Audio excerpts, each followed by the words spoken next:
ওং তস্मै নমঃ ভগবতে ত্রিগুণায় গুণাত্মনে কেবলায় দ্বিতীয়ায় গুরুবে ব্রহ্মমূর্তয়ে। তস্मै নমঃ ভগবতে পুরুষায় ভূম্নে বিশ্বায় বিশ্বগুরুবে পরদেবতায়।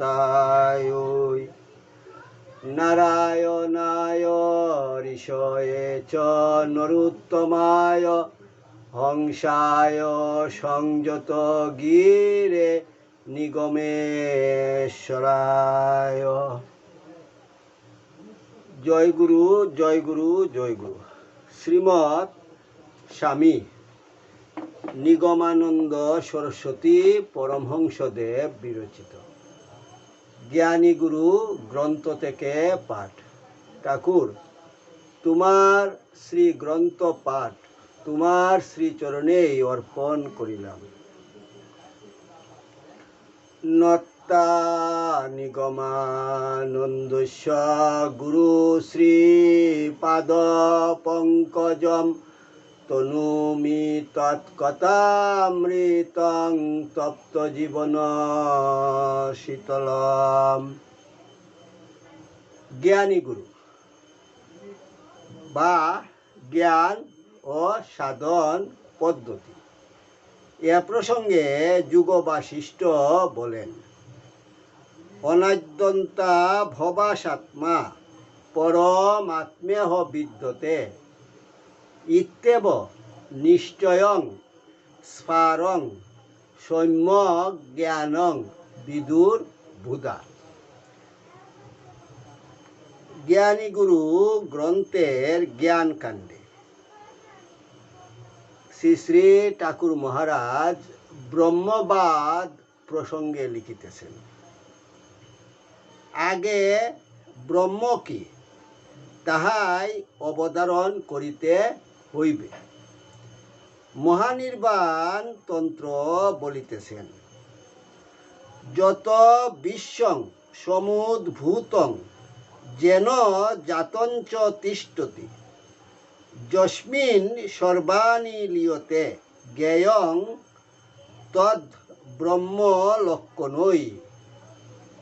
যাহা হইতে বিশ্ব উৎপন্ন হইয়াছে, যাহাকে অবলম্বন করিয়া ইহা অবস্থিতি করিতেছে এবং সৃষ্টির অব্যক্ত অবস্থায় এ সমস্তই যাহাতে লীন হইয়া থাকে, তাহাকেই ব্রহ্ম বলিয়া জানিও।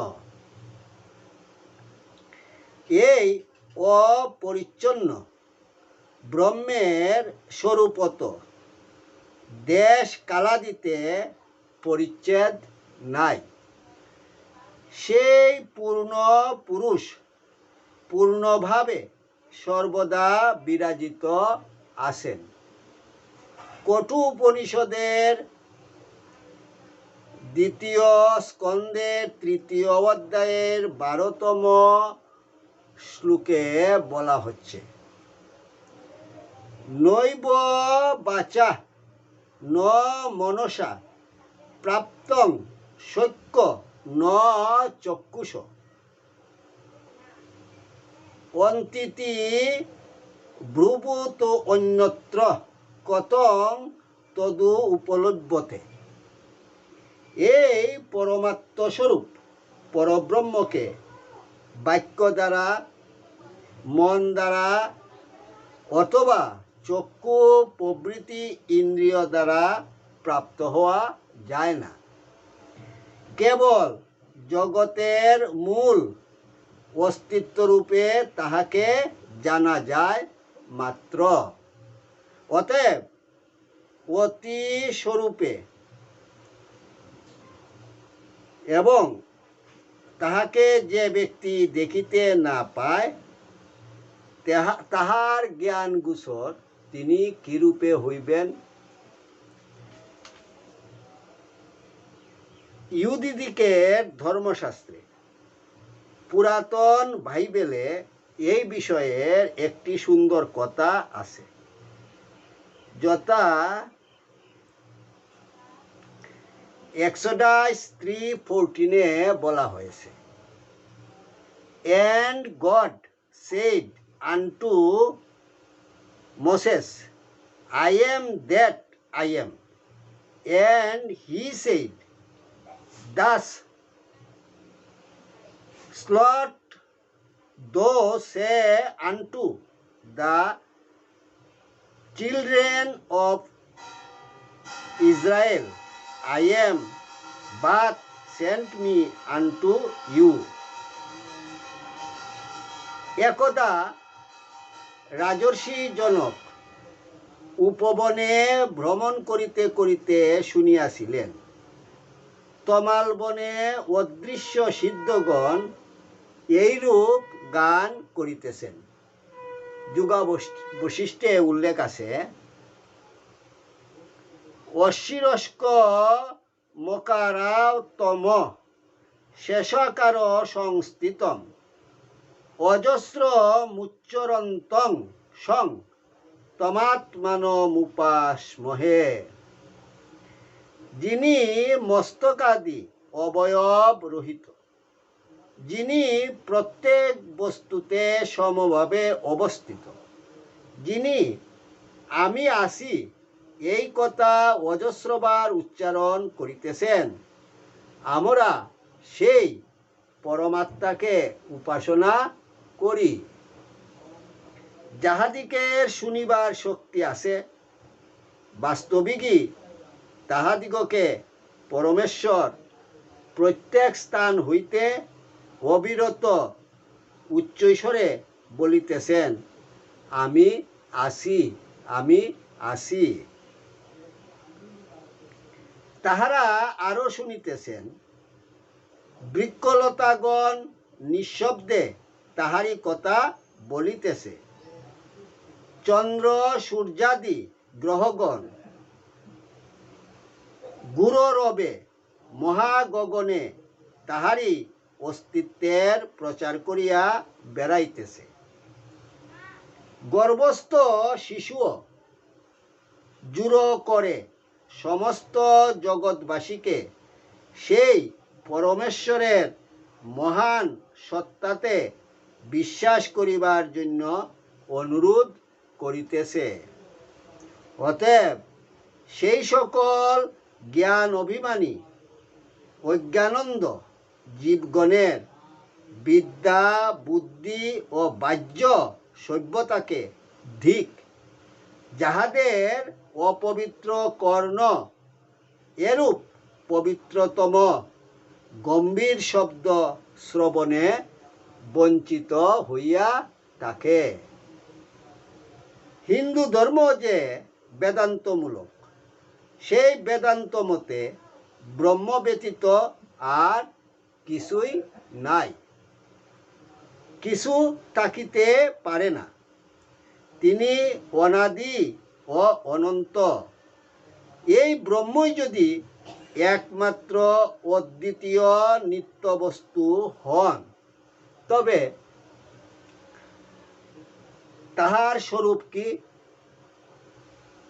তিনি একমাত্র সত্তাস্বরূপ বলিয়া বৈদিক ঋষি উদ্দালক তাহাকে সৎ স্বরূপ বলিয়াছেন।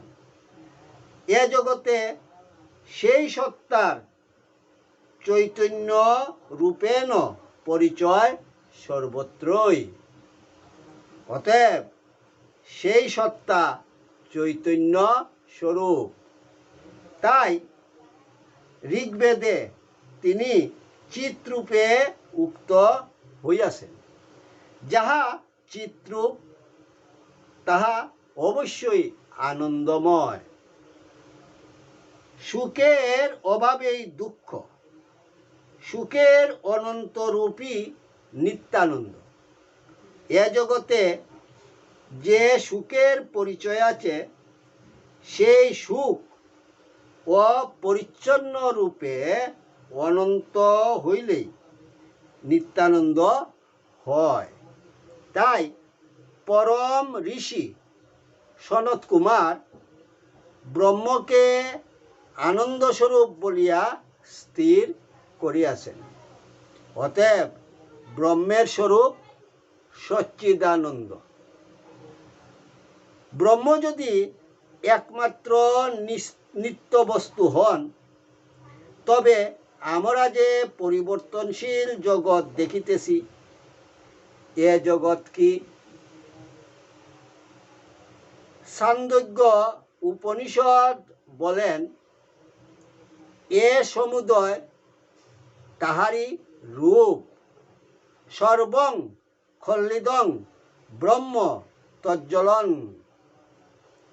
এ জগৎ সমুদয়ী ব্রহ্ম, যেহেতু তজ্জ তাহা হইতেই জন্মে, তল্ল তাহাতেই লীন হয় এবং তদন তাহাতে স্থিতি করে বা চেষ্টিত হয়। সুতরাং এই পরিবর্তনশীল জগতে সহিত অনন্ত ব্রহ্মসত্তার সামঞ্জস্য এই যে, জগৎ যদি ব্রহ্মে লীন হয়, তবে সে জগতের লীন অবস্থা আছে। সেই লীন অবস্থাই নির্গুণ বীজ অবস্থা। যেমন বীজ বৃক্ষে লীন থাকে, তেমনি এ জগৎ এককালে ব্রহ্মরূপ অনন্ত বীজসত্তায় লীন থাকে। তাই যদি হয়, তবে ব্রহ্মের সেই বীজ অবস্থা অবশ্য জগৎ রূপ ব্যক্ত ও বিরাট অবস্থা হইতে স্বতন্ত্র। তাহা সরাট অব্যক্ত অবস্থা, আর এই জগৎ তাহার সেই বীজ অবস্থার রূপ মাত্র।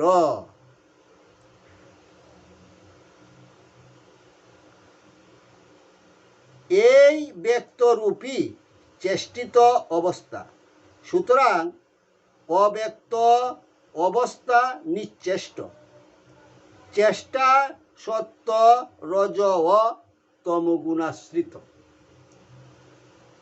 সুতরাং নিশ্চেষ্ট অবস্থায় এই ত্রিবিধ চেষ্টা যদি লীন থাকে, তবে সেই অব্যক্ত ও বীজ অবস্থায় নিশ্চেষ্টতা বশত তাহা নির্গুণ। অতএব যখন বেদান্ত বলিয়াছেন ব্রহ্ম নির্গুণ, তখন বুঝিতে হইবে সেই নির্গুণ শব্দের অর্থ নিষ্ক্রিয় এবং সগুণ শব্দের অর্থ সচেষ্ট বা সক্রিয়।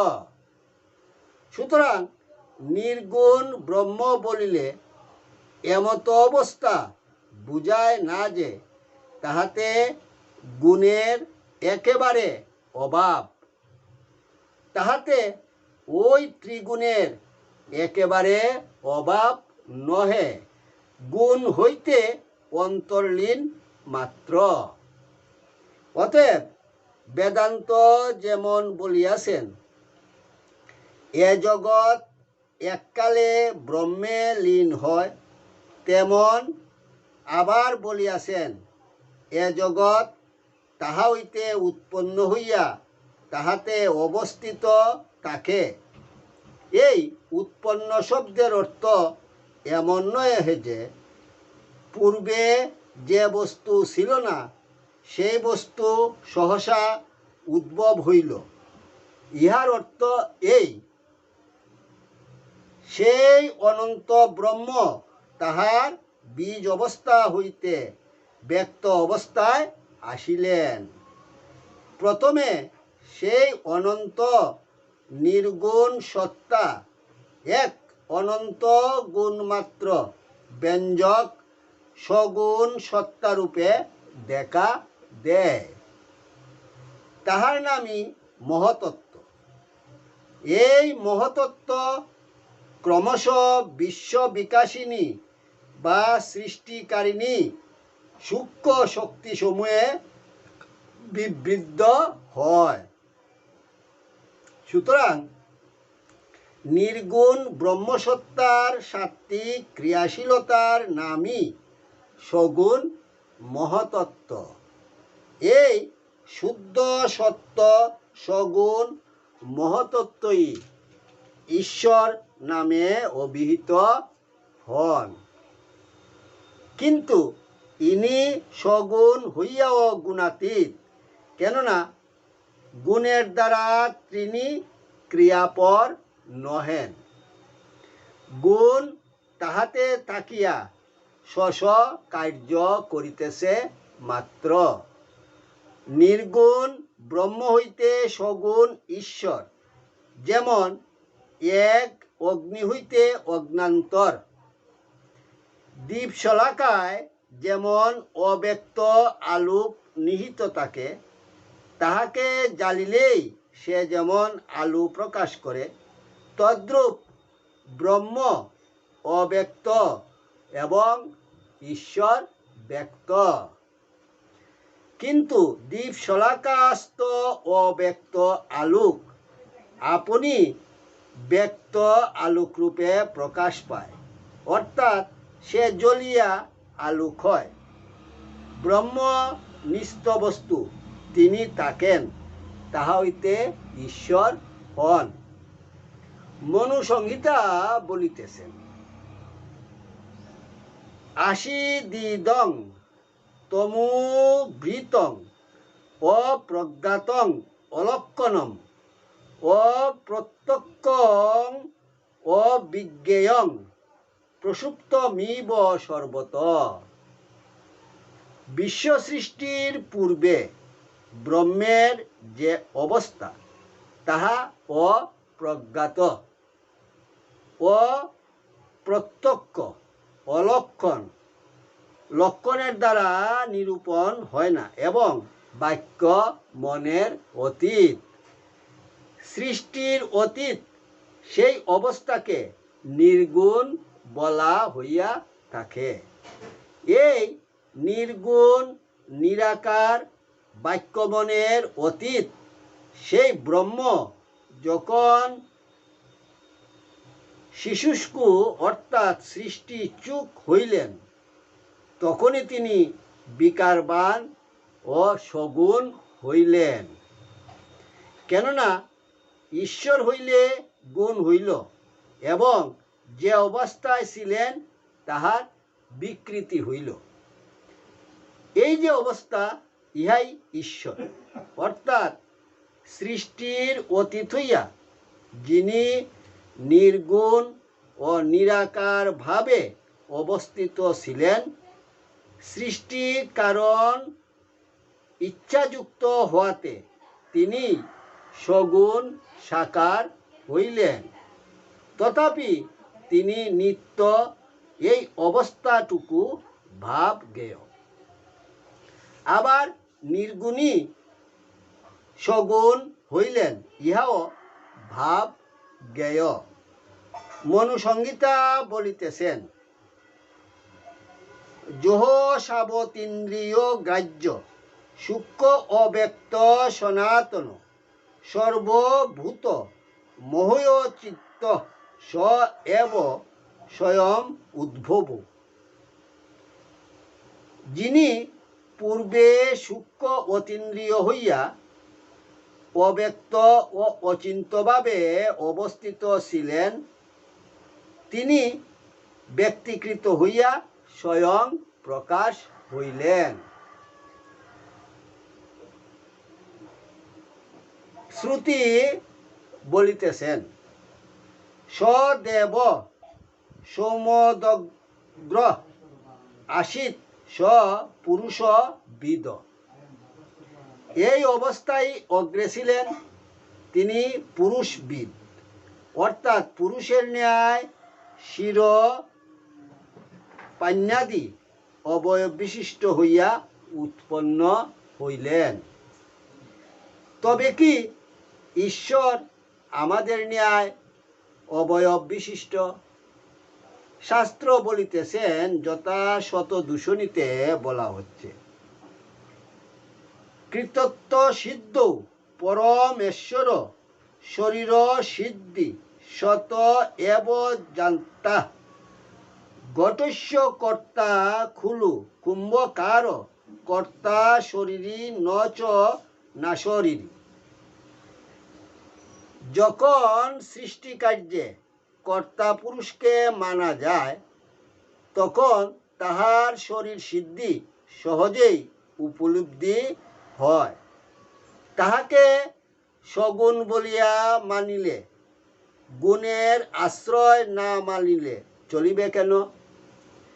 লিঙ্গ শরীর, স্থূল শরীর বা কারণ শরীর বলিতে পারো।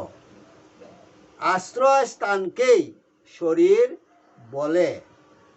শাঙ্কর ভাষ্য বলতেছেন, পূর্ব অবস্তু উত্তর অবস্থায়া কারণ মুভ্যপগমাৎ। পূর্ব অবস্থা যদ্রূপ হয় উত্তর অবস্থাও তদ্রূপ হইয়া থাকে। নাম রূপময় জগৎ যাহা হইতে প্রসূত হইয়াছে তাহার নাম রূপ না থাকিলে রূপময় জগৎ কি প্রকারে রূপ ধারণ করিতে পারে? ব্রহ্ম সগুণ হইয়া প্রথমে সত্য রজ তম এই তিন গুণে তিন বিগ্রহ রূপে দেখা দিয়েছিলেন। যথা শাস্ত্র বলিতেছেন, একং ব্রহ্ম ত্রয়ো দেবা ব্রহ্মা বিষ্ণু মহেশ্বরা। এক ব্রহ্ম, ব্রহ্মা বিষ্ণু ও মহেশ্বর এই ত্রিমূর্তি ধারণ করিয়াছিলেন। কেবলমাত্র যে এই ত্রিবিধ মূর্তিকেই তিনি ধারণ করিয়াছিলেন তাহা নহে। শ্রুতি বলতেছেন, সুহ কাময়ত অহং বহুসাং প্রজায়েয়। তিনি কামনা করিলেন আমি বহু প্রজা হইব। তাহাতেই তিনি বহু বিগ্রহ ধারণ করিলেন। শ্রুতি আরো বলিতেছেন, সর্বান পাপান ঔষধ ভয়রতি সংযুগ শ্রবণাচ্চ। শরীর ধারীর ন্যায় কাম ক্রোধ ভয় সকলই গ্রহণ করিলেন, কিন্তু কেবল সৃষ্টি রক্ষার্থ, পালনার্থ ও সংহারার্থ।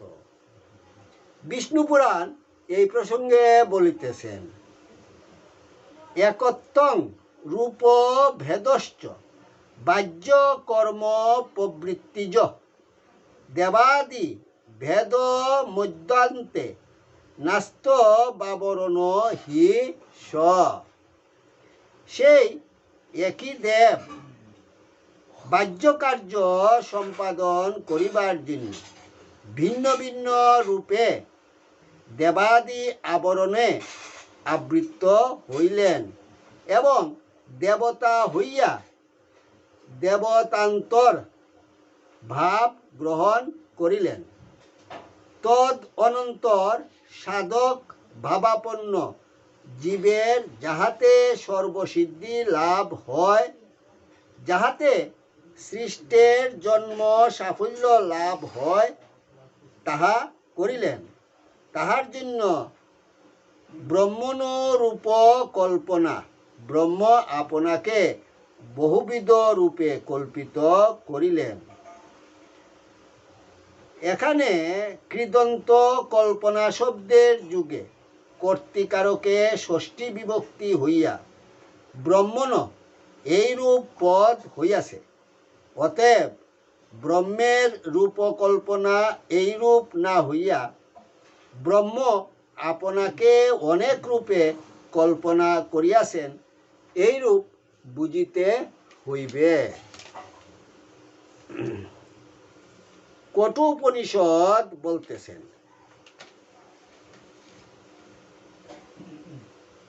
অগ্নির যতৈক ভুবন প্রবিষ্ট রূপং রূপং প্রতিরূপ বভুব একস্ততা সর্বভূতারন্তরাত্মা রূপং রূপং প্রতিরূপ বহিষ্ঠ। কঠোপনিষদের 2য় স্কন্ধের 2য় অধ্যায়ের 9ম শ্লোক। অগ্নি যেমন ভুবনে প্রবিষ্ট হইয়া নানা রূপ গ্রহণ করিয়াছে, সেই প্রকার সেই এক অসর্বভূতাত্মা বহির্ভাগে নানা রূপ গ্রহণ করিলেন। অতএব ইচ্ছাময় ইচ্ছাকৃত সৃষ্টি ও সৃষ্ট পদার্থের জন্য নির্গুণ হইয়াও সগুণ এবং নিরাকার হইয়াও সাকার হইয়াছেন। বস্তুত এই মহতত্ত্বই ঈশ্বর চৈতন্যের উপাধি। এই উপাধি নির্মল জ্ঞানময় সত্তা। এই নির্মল মহতত্ত্ব কখনো কখনো মন বা বুদ্ধি নামেও অবহিত হন।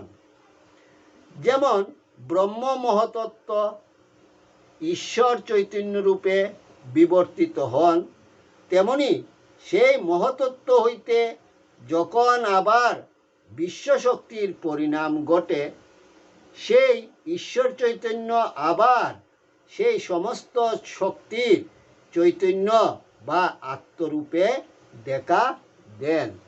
জয় গুরু, জয় গুরু, জয় গুরু। ওং পূর্ণমদ পূর্ণমিদং পূর্ণাৎ পূর্ণমুদচ্যতে পূর্ণস্য পূর্ণমাদায় পূর্ণমেবাবশিষ্যতে। ওং শান্তি শান্তি শান্তি। হরির তৎসৎ। যদস্করং পরিভ্রষ্টং মাত্রাহীনং চ যদ্ভবেৎ তৎসর্বং ক্ষম্যতাং দেব প্রসীদ পরমেশ্বর।